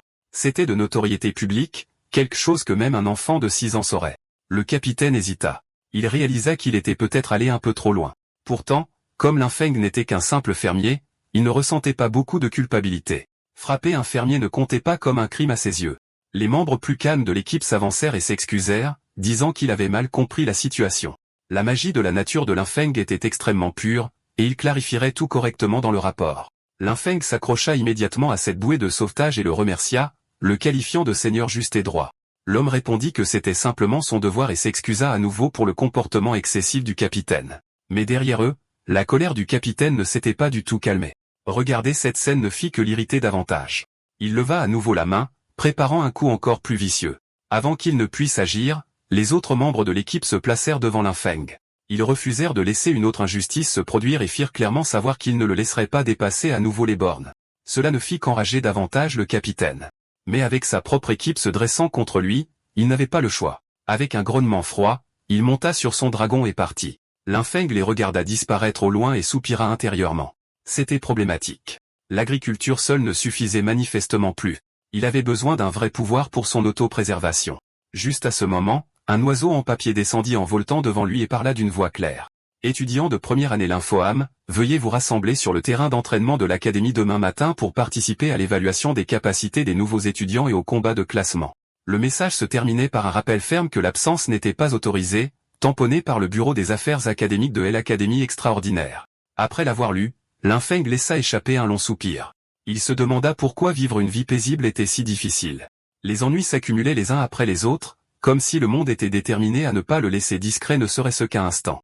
Ailleurs, deux silhouettes se tenaient tranquillement en train d'observer. L'une d'elles, une femme, fit remarquer que la magie de la nature qu'elle sentait était à la fois pure et extrêmement puissante. Elle demanda au directeur si l'enfant n'était vraiment qu'un fermier. Le directeur admit qu'il n'était pas sûr. Selon le système, la profession de Linfeng était maître fermier spirituel. La femme haussa un sourcil, surprise que quelqu'un comme elle, une archimage de type nature de niveau 50 nommée Vera, puisse s'y intéresser. Elle supposa que cela ressemblait à une classe mutée et que le garçon avait clairement des secrets. Pourtant, elle dit que la magie de la nature seule suffisait à le disculper de tout soupçon de collusion avec le clan des démons. Le clan des démons ne pourrait jamais simuler une aura de vie aussi forte, une aura qui les rendrait malades rien qu'en scène approchant. Le directeur acquiesça, disant que certaines personnes devraient se calmer maintenant. Il ajouta que le vrai spectacle ne faisait que commencer. Une aura les enveloppa tous les deux, et ils disparurent de la vue, ayant déjà obtenu ce pourquoi ils étaient venus. Plus tard, sur les terrains d'entraînement des premières années de l'Académie extraordinaire, des foules d'étudiants se rassemblèrent, bourdonnant de plaintes. Quelqu'un demanda pourquoi il y avait un autre test alors que les entretiens et les sélections des instructeurs étaient déjà terminés. Un autre se plaignit que l'Académie semblait leur imposer test après test sans aucune logique. Quelqu'un d'autre prétendit avoir des informations confidentielles et taquina les autres, pour ensuite dire immédiatement qu'il ne dirait rien. Linfeng se tenait tranquillement parmi eux, désintéressé par ce qu'il considérait comme des divagations inutiles d'une bande d'idiots. Bientôt, une instructrice arriva et ordonna à tout le monde de se taire. Elle reconnut qu'ils avaient tous des questions, surtout sur la raison pour laquelle une évaluation d'entrée pour tous les étudiants avait lieu après les entretiens avec les instructeurs. Elle expliqua que des renseignements militaires urgents étaient arrivés du front la veille. L'offensive du clan des démons s'était intensifiée, et la forteresse à l'extérieur de la troisième barrière était maintenant en danger critique. L'Académie avait reçu l'ordre direct d'envoyer immédiatement un contingent de forces vitales pour fournir un soutien. Les étudiants étaient stupéfaits. L'un d'eux laissa échapper avec incrédulité qu'il venait de s'inscrire, et maintenant on les envoyait vers les lignes de front. Un autre étudiant protesta qu'on leur avait dit qu'il allait d'abord étudier et cultiver. L'instructrice répondit calmement que si le nid était renversé, comment les œufs pourraient-ils rester intacts? Si la forteresse tombait, le fer de lance du clan des démons pointerait directement sur la ville de Fongchuan. À ce moment-là, elle a demandé s'il pensait vraiment pouvoir continuer à cultiver paisiblement au sein de l'académie. Elle a bien précisé que ce n'était pas une demande. C'était une conscription. En cette période de péril pour l'humanité, personne n'avait le droit de rester en dehors. La foule est devenue silencieuse. Un garçon appela avec hésitation la fille à côté de lui. Mais avant qu'il ne puisse finir, Linfeng se tenait déjà tranquillement à proximité. La fille a gentiment rassuré le garçon de ne pas s'inquiéter, bien qu'elle ne puisse s'empêcher de penser à Linfeng. Il était clairement exceptionnel. Elle se demandait s'il serait sélectionné pour la conscription. L'instructeur a ensuite ordonné à tous les nouveaux élèves de suivre les instructions et d'entrer sur le terrain d'entraînement pour se préparer à l'évaluation de combat pratique. Alors que les autres se précipitaient avec enthousiasme, Linfeng est resté en retrait, pensant qu'en tant qu'utilisateur de la classe fermier, il ne serait probablement pas sélectionné pour le front à ce stade. Autrement, tous ses plans de culture seraient complètement perturbés. Bientôt, Linfeng se retrouva face à une adversaire. Elle a commenté qu'elle avait entendu dire que le maître du domaine spirituel était doué pour se cacher. Prenant une pause dramatique, elle a déclaré qu'il serait réduit en cendres sous ses flammes. Le feu a jailli sous ses pieds, la soulevant dans les airs tandis que des vagues ardentes se propageaient vers l'extérieur. Son attaque était rapide et féroce, mais Linfeng l'a tout de même esquivé sans effort. Il a fait remarquer que c'était trop lent et que sa condensation magique était insuffisante. Il a même ajouté que son feu ne pourrait pas rôtir les patates douces dans son champ. Ce commentaire l'a rendue furieuse. Elle a immédiatement recommencé à chanter, invoquant un esprit du feu supérieur. Les flammes ont éclaté encore plus violemment cette fois, mais l'un n'avait aucun intérêt à voir ce qu'elle pouvait faire d'autre. Il voulait juste que le match se termine rapidement. Il est intervenu et a frappé, soulignant que son temps de préparation était beaucoup trop long et que de telles techniques ne fonctionneraient jamais en combat réel. Elle a été projetée en l'air. Le résultat a été annoncé. Linfeng était le vainqueur. Combat après combat s'ensuivirent. Linfeng contre Ryan. Linfeng contre Zomo. Linfeng contre Linzixi. Linfeng contre Luna. Linfeng contre Bémul. Linfeng contre Gramble. Linfeng a remporté chaque match. Après tant de victoires consécutives, il a finalement pensé que cela devrait être plus que suffisant. Si les choses continuaient ainsi, il s'est dit qu'il pouvait se permettre de perdre les prochains matchs. Une femme s'est approchée de Lin Feng et lui a dit qu'avec son talent et son potentiel actuel, il était tout à fait qualifié pour viser une plateforme supérieure. Lin Feng l'a remercié poliment, bien qu'il n'ait honnêtement aucune idée de ce que cette plateforme supérieure était censée signifier. Elle a expliqué qu'en accumulant des crédits et en réussissant d'autres évaluations, il pourrait accéder à l'Académie de la roue solaire, de niveau supérieur. Là-bas, il aurait accès à de meilleures méthodes de culture et à des instructeurs plus forts, et pourrait même obtenir des armes légendaires ou de puissantes montures de bêtes démoniaques. Lin Feng l'a remercié à nouveau, mais a dit qu'il n'avait pas vraiment besoin de tout ça. Après tout, il avait déjà vu des dragons voler. Ces choses ne l'impressionnaient plus beaucoup. La femme a été déconcertée et a demandé ce qu'il voulait réellement si aucune de ces choses ne l'intéressait. Lin Feng a pointé calmement et a dit qu'il voulait seulement un lopin de terre meilleur et plus grand où il pourrait cultiver en paix. Cette réponse l'a choqué. Elle a précisé qu'elle parlait de son objectif ultime, de ce qu'il comptait faire après avoir fini de cultiver ses terres. Lin Feng a répondu qu'il prévoyait de cultiver plus de terres, de permettre à plus de gens d'avoir des terres à cultiver, et de faire en sorte que quiconque voulant cultiver puisse le faire. Vera était clairement surprise. Elle a pensé que cet enfant voulait en fait récupérer des terres à grande échelle et a trouvé son ambition étonnamment énorme. À ce moment-là, le directeur est arrivé et a demandé si le terrain vague à l'ouest de la ville que Lin Feng aménageait déjà ne lui suffisait pas. Lin Feng s'est senti un peu gêné et a ri, répondant que pour ce qui est de l'agriculture, plus il y a de terre, mieux c'est. Peu après, le match suivant a été annoncé. Lin Feng contre Aling. Lin Feng a immédiatement répondu et s'est dirigé vers le champ de bataille. Le directeur et Vera l'ont tous deux remarqué bouger. Le directeur a commenté que le gamin était plutôt honnête. Vera a dit que puisque l'enfant le voulait, il pouvait aussi bien le lui donner. Quand le directeur a demandé si elle avait l'intention de le prendre sous son aile, Vera a répondu qu'il était un gamin très intéressant. L'annonce de préparation au combat a retenti. Aling s'est avancée et a dit qu'elle ne s'attendait pas à combattre Lin Feng, mais qu'elle se donnerait à fond dans ce combat. Son expression était extrêmement sérieuse. Lin Feng, cependant, a dit franchement qu'il ne pouvait pas la battre et qu'il avait initialement prévu d'abandonner. Pour Aling, ces mots ont sonné comme une pure humiliation. Son expression s'est assombrie alors qu'elle chargeait en avant, l'accusant de se moquer d'elle. Maintenant, elle était encore plus en colère qu'avant. Lin Feng a immédiatement senti que quelque chose n'allait pas.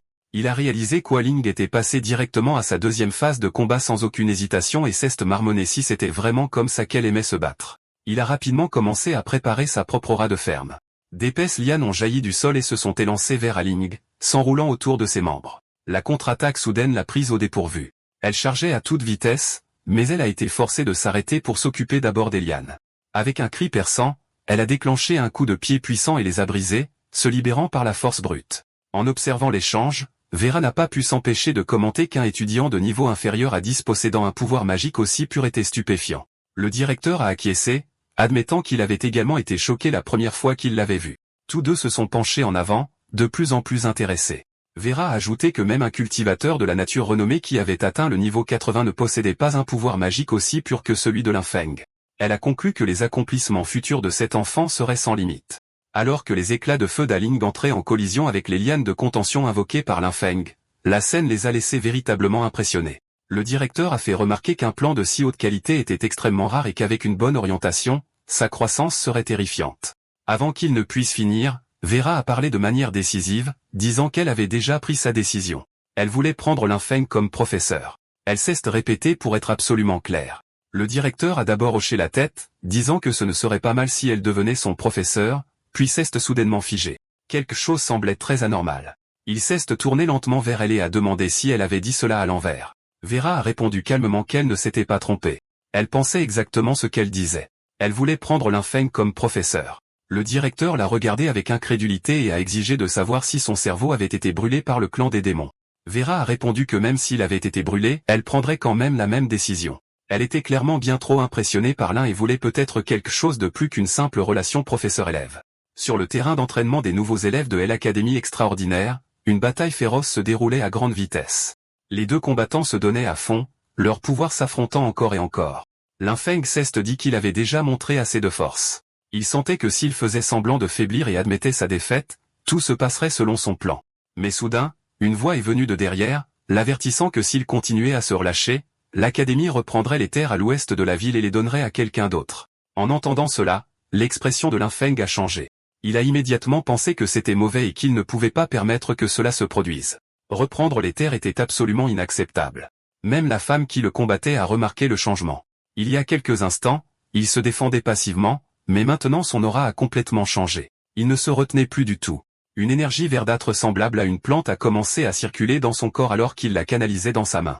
La femme s'est également préparée, rassemblant des flammes et formant une énorme boule de feu. Elle l'a lancé droit sur lui sans hésitation.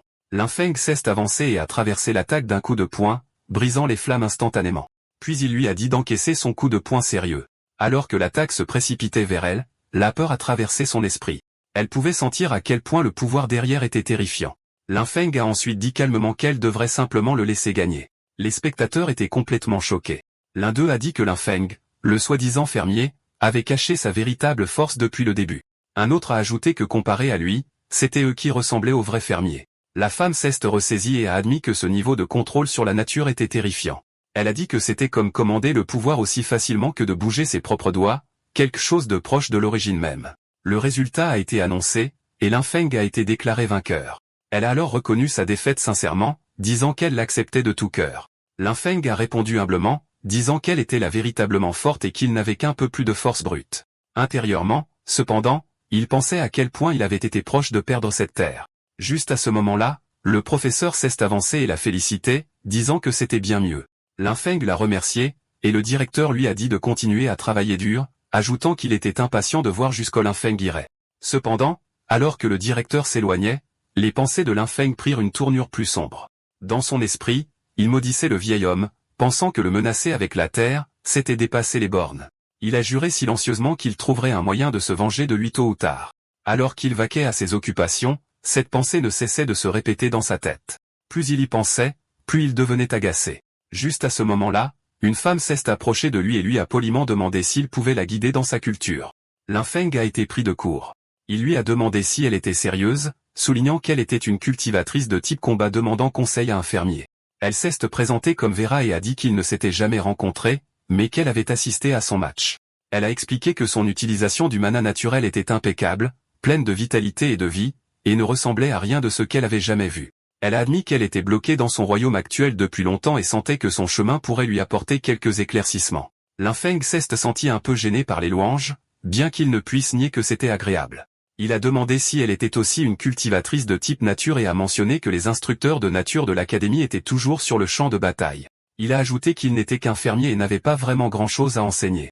Vera a rapidement répondu que la compétence comptait plus que le statut. Elle a dit qu'elle n'avait pas besoin de devenir formellement sa disciple et souhaitait seulement l'observer occasionnellement, même si ce n'était que le regarder travailler dans les champs. Sentir son aura naturelle de près lui suffirait, dit-elle, puis elle s'inclina même profondément. La voir s'incliner ainsi a fait paniquer l'infeng intérieurement. Il a pensé que c'était mauvais, très mauvais. Si les gens découvraient ce qu'il cultivait réellement dans ses champs, cela causerait d'énormes problèmes. Il a immédiatement essayé de refuser, disant qu'il n'était qu'un fermier avec une force brute et qu'il n'avait vraiment rien à enseigner. À ce moment-là, le directeur est intervenu et lui a dit d'accepter, disant qu'elle était sincère et qu'il devrait le faire pour lui. Il s'est ensuite penché plus près et a chuchoté quelque chose à l'oreille de l'infeng. En entendant ces mots, l'infeng s'est à nouveau figé. Quoi que le directeur ait dit, cela a clairement touché un point sensible, et il a marmonné que ce n'était vraiment pas une bonne idée. Mais avant qu'il ne puisse objecter davantage, l'affaire était réglée. Vera l'a immédiatement remercié avec enthousiasme, disant qu'elle ferait très attention à ne pas le déranger. Elle a demandé si elle pouvait commencer tout de suite, proposant même de l'accompagner immédiatement. Voyant son empressement et se souvenant de ce que le directeur avait chuchoté, l'infeng ne put que soupirer intérieurement, réalisant qu'il avait une fois de plus été poussé dans une situation embarrassante. Il lui a dit que c'était à elle de décider et a mentionné que sa propriété se trouvait du côté ouest de la ville. Peu de temps après, aux abords de la serre du terrain d'entraînement vague de l'ouest de la ville, on pouvait voir Vera s'affairer, aidant partout où elle le pouvait. Elle n'arrêtait pas de demander s'il y avait quelque chose qu'elle pouvait faire. En la regardant, l'infeng pensa que son attitude était au moins sincère. Pourtant, il se rappela qu'il ne devait absolument pas la laisser voir ce qui poussait réellement à l'intérieur de la serre. Alors que Vera se promenait, elle a examiné les cultures et a commenté qu'elle allait d'abord se familiariser avec les environs. L'infeng lui a dit de simplement jeter un œil à l'extérieur pour le moment, expliquant qu'il était occupé à s'occuper de jeunes plants nouvellement cultivés et qu'il nécessitait des soins spéciaux. En observant les plantes, les yeux de Vera se sont progressivement écarquillés. Elle a réalisé que les cultures avaient toutes été nourries par un mana naturel extrêmement pur. Elles n'étaient pas du tout ordinaires, mais des plantes de haute qualité avec des effets d'amélioration d'attributs temporaires. Elle n'a pas pu s'empêcher de dire que l'infeng la rendait de plus en plus curieuse. Une heure passa, et elle examinait toujours les cultures. Plus elle regardait, plus cela semblait incroyable. Finalement, elle a demandé s'il y avait un problème avec le sol. Linfeng a répondu nonchalamment que c'était juste de la terre ordinaire. Vera a été choquée et a demandé s'il n'avait vraiment utilisé aucun cristal de mana ou engrais élémentaire. Il a répondu honnêtement en disant qu'il y avait pensé avant, mais que ces choses étaient bien trop chères pour lui. Avec ses fonds limités, il ne pouvait tout simplement pas se les permettre. Vera a de nouveau regardé les cultures et a marmonné qu'elles semblaient légèrement sous-alimentées, mais qu'elles prospéraient quand même. Intérieurement, elle ne pouvait s'empêcher de penser que le mana naturel de Linfeng était bien au-delà de la normale. Si c'était le cas, peut-être qu'elle pourrait l'aider à la place. Elle a ensuite mentionné que l'académie avait un règlement permettant aux étudiants d'échanger des matériaux de donjon contre des objets spéciaux à l'entrepôt de l'académie.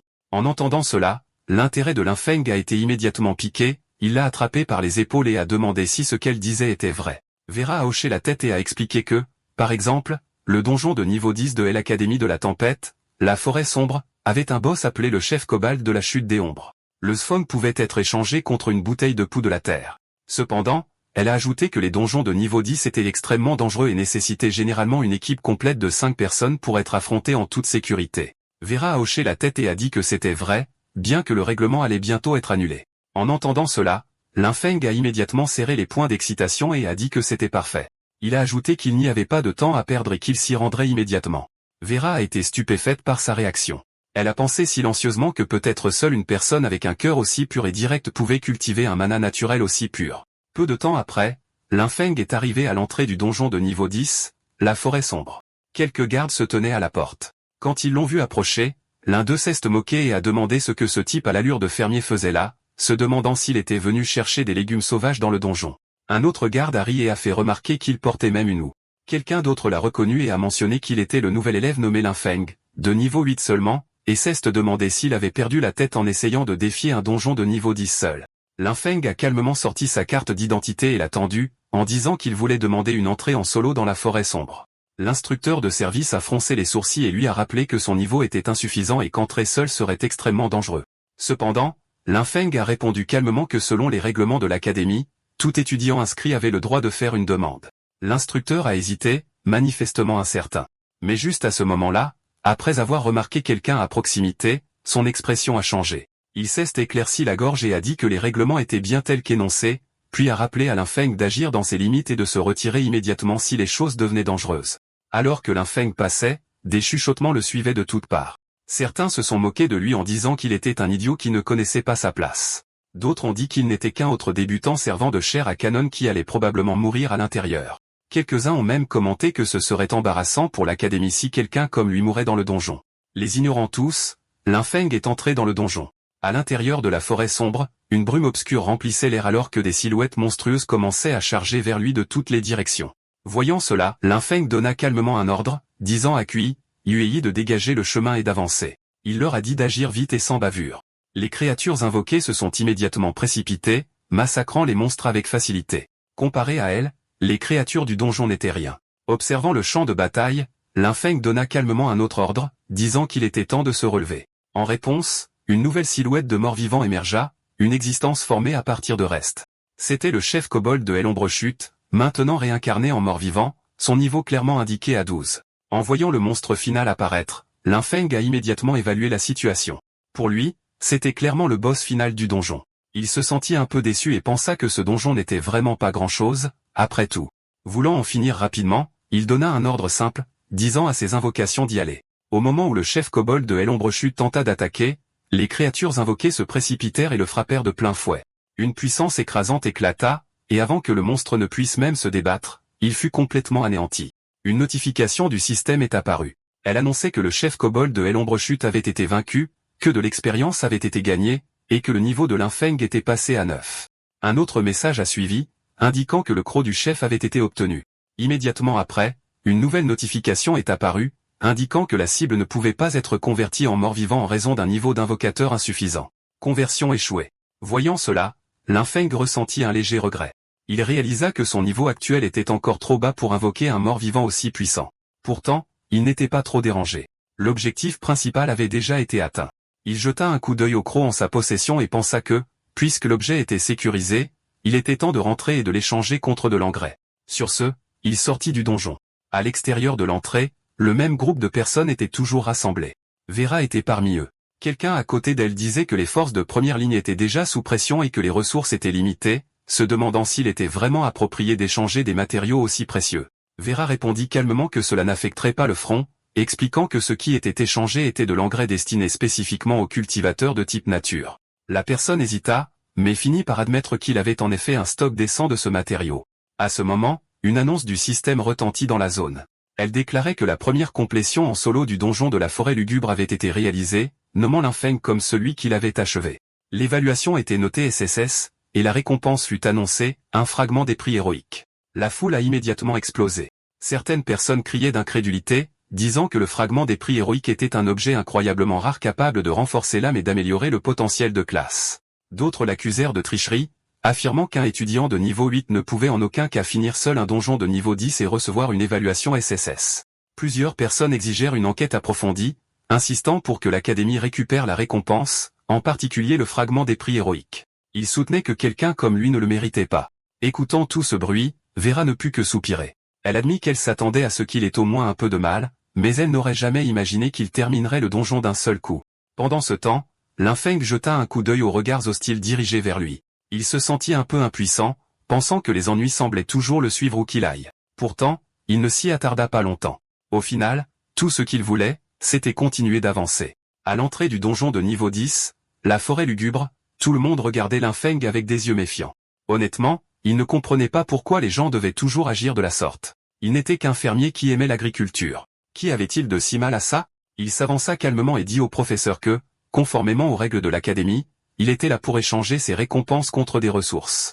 Avant que le professeur ne puisse répondre, un garde derrière lui ricana et dit que les récompenses de Linfeng avaient été obtenues illicitement et devraient être confisquées. Le professeur a immédiatement réfuté cette affirmation, déclarant que les récompenses étaient émises directement par le système du donjon et que l'académie n'avait aucune autorité pour les saisir. L'homme n'était clairement pas satisfait et dit qu'il était prêt à lancer un pari de ressources à la place. Plusieurs autres personnes à proximité montrèrent de l'intérêt, attendant manifestement une opportunité comme celle-ci. Linfeng demanda ce qu'était censé être un pari de ressources. L'homme expliqua que c'était un pari où le gagnant rafle tout, le vainqueur obtenant les récompenses des deux parties tandis que le perdant perdait tout. Quelqu'un d'autre ajouta que ce serait une course de vitesse dans le donjon, supervisée par les professeurs de l'académie, pour voir qui pourrait le terminer le plus vite. Le professeur se tourna vers Linfeng et lui demanda s'il était prêt à accepter le pari. Linfeng réfléchit un instant avant de dire qu'il n'y avait aucun avantage pour lui et que ça semblait ennuyeux. Il demanda pourquoi il devrait même se donner la peine. En entendant cela, l'homme devint visiblement frustré. Serrant les dents, il dit qu'il ajouterait un plan de la lampe de la nature au pari. À ces mots, Linfeng se tut. Vera se pencha immédiatement et lui chuchota de manière urgente, lui disant qu'il devait absolument obtenir ce plan. Elle expliqua que la lampe de la nature était un outil magique de type croissance exclusif au département de la nature. Un plan ne pouvait être utilisé qu'une seule fois, ce qui le rendait extrêmement rare. Ces effets incluaient le raccourcissement significatif des cycles de croissance des cultures sans aucun effet secondaire, ce qui en faisait l'outil parfait pour quelqu'un qui aimait vraiment l'agriculture. Après avoir entendu cela, l'un ne pouvait plus ignorer l'offre. Voyant sa réaction, l'homme eut un sourire narquois et s'approcha, demandant d'un ton moqueur si le Pecno avait fini de réfléchir et s'il osait accepter le pari. Au même moment, à l'insu de Linfeng, des messages clignotaient sur le communicateur de l'homme. Quelqu'un signala que Linfeng était sorti du donjon. Un autre message lui répondit de retenir Linfeng à tout prix. Quand l'homme demanda quoi faire si Linfeng l'ignorait, la réponse fut claire. Utilise des ressources pour la pâter. Mais le plan de la lampe de la nature en jeu. L'homme hésita un instant, notant que le plan était le fondement de l'ascension de sa famille, mais finit par accepter de le faire. Pendant ce temps, Linfeng réfléchissait attentivement à la situation. Il savait que ses capacités de nécromancien ne devaient pas être révélées. Cependant, s'il ne s'agissait que d'une course de vitesse avec un professeur superviseur, il pensait pouvoir en cacher la majeure partie sans trop de problèmes. Plus important encore, la lampe de la nature était tout simplement trop précieuse pour la laisser passer. Pour ce qu'il prévoyait de faire ensuite, c'était un outil parfait, qui accélérerait considérablement ses progrès. Avec cette pensée en tête, sa décision était déjà prise. Linfeng hocha finalement la tête et dit qu'il acceptait. L'autre type éclata immédiatement de rire, disant que c'était parfait. Il ajouta qu'avec un professeur pour superviser, Linfeng serait démasqué très bientôt. Peu après, ils entrèrent dans le donjon de niveau 10, la forêt lugubre, par le portail. Alors qu'il entrait, le professeur superviseur se tourna vers Linfeng et lui demanda comment il avait réussi à terminer le donjon plus tôt. Linfeng répondit calmement qu'il allait simplement montrer sa force. Tandis qu'il parlait, une aura verte tourbillonnante commença à se répandre de ses mains. Il appela ensuite ses ouvriers agricoles à se manifester. L'instant d'après, de nombreuses silhouettes apparurent derrière lui. C'étaient toutes des invocations, et la scène était indéniablement choquante. Le professeur était légèrement stupéfait. La vitesse d'invocation était incroyablement rapide, et la qualité des troupes invoquées semblait extrêmement élevée. Du point de vue du professeur, c'était une occasion parfaite d'observer exactement comment Linfeng avait réussi à terminer le donjon en solo. Même lui ne pouvait s'empêcher de se sentir excité alors que l'aura verte dense remplissait les environs et que des invocations végétales continuaient de se former les unes après les autres. Puis Linfeng donna un ordre simple, leur disant d'attaquer de toute leur force. Presque immédiatement, des monstres commencèrent à se ruer sur eux. Les invocations végétales se précipitèrent et déchaînèrent leur puissance, écrasant les loups qui arrivaient les uns après les autres. Des explosions vertes éclatèrent partout alors que les monstres étaient complètement anéantis. L'ampleur de la destruction était écrasante, mais elle aida commodément l'infâme à garder ses vrais secrets cachés. Les invocations ne s'arrêtèrent pas là. Elles continuèrent d'avancer, déchaînant encore plus de magie et ne laissant aucun monstre en vie dans leur sillage. Voyant cela, le professeur ne put cacher son choc. Il réalisa qu'il avait fallu moins d'une minute pour anéantir complètement une escouade de patrouilles cobalt du même niveau. La puissance déployée était terrifiante. Il ne pouvait s'empêcher de se demander si c'était le résultat d'une classe spéciale. Linfeng signala alors calmement que l'escouade de patrouille cobalt avait été éliminée et qu'il se dirigeait vers la salle du boss. Alors qu'il s'enfonçait plus profondément, une aura sombre commença à se répandre dans la forêt. De l'intérieur, une présence encore plus sinistre émergea, rugissant en apparaissant. Linfeng resta calme et donna un autre ordre, disant à Xian de lever le bouclier et d'avancer tandis que les autres suivaient de près. Il ajouta que si des kobolds tentaient de les prendre à revers, ils devaient frapper sans pitié. Une fois de plus, une énergie verte déferla en vagues puissantes, anéantissant à plusieurs reprises les monstres sur leur chemin. Lorsque le monstre boss chargea finalement avec une attaque massive, les invocations se préparèrent. Comme elles étaient formées d'aura, les dégâts qu'elles subirent furent minimes. Elles contre-attaquèrent immédiatement. La frappe combinée envoya le monstre voler en arrière, s'écrasant dans les environs et remplissant la zone de débris, de fumée et de chaos. Le professeur était complètement secoué. Dans son esprit, il sentait que quelqu'un avec un tel potentiel de combat devait absolument être signalé au directeur immédiatement. Pas une seule seconde ne pouvait être perdue. Le monstre boss gisait écrasé au sol tandis qu'une aura verte continuait de déferler autour de Linfeng. Lentement, l'aura commença à s'estomper, mais le monstre resta immobile. Le donjon était clairement sur le point d'entrer dans la phase de récompense, mais le professeur avait encore du mal à assimiler ce dont il venait d'être témoin. Linfeng demanda calmement s'il avait fait ses preuves maintenant. Le professeur répondit sans hésitation, disant qu'il n'y avait aucun doute et que Linfeng avait plus que fait ses preuves. Après cela, ils commencèrent à repartir. En marchant, le professeur remarqua que Linfeng ne le suivait pas hors du donjon et lui demanda s'il partait.